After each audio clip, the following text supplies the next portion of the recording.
તો શેઠ આવ કણકા તાવમાં શિયાળો છે લીલું નાખો કઈક લીલું. ચાનો મુનો દી દે ખાઈ લેની સાયકલો થાતો એક તો ઘર જમાઈ થઈને પડ્યો છે.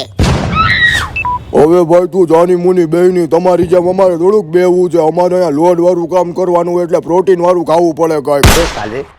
હવે તારું કાંઈ કામ ન પડે ટ્રેક્ટર નો જમાનો આવી ગયો હેડ.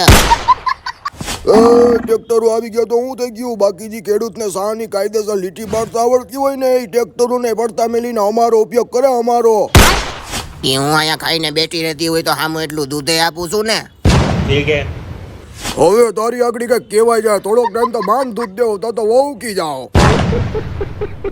હવે જાને કદા તું તો ઘડીક વાર માન હરકો હાથી માલતા તો આપીને ધીમો હાલવા માંડે ને બે જવાના ઢોંગ કરે પછી મારે ગોટીને જાય બુરાટી બોઈ. એસે તમે મને કિલ્લેથી છોડો તો ખોળો મને કિલ્લેથી છોડો આજે વિકી નાખું પાડીને. ઓણિયાની ના હોય તો ઓણિયાની ની. હવે ભાઈ તમે બે સાના મુના બેહો ને હવે તમને બેને હું ખીલે બાંધી રાખીને નીંદ પૂરો નહીં કરું પાણી નહીં પાવું તો બે ઠેઠા પડ્યા રહ્યો. એના કરતા સાનું મુના દેતો હોય ખાઈ લે બાંધતા ખોટે ખોટા ઘરમાં યાર મારી આબરૂ ના કાકરા કરશો હમણાં કોક બાળો જોઈ જાય ને તો સાન મુનો ખાઈ લે તું હવે બાતોકડો થાતો બહુ વરી તું સાન મુની બે જા ભાઈ હવે. તારી હમણાં કઈ કહેવાય જાય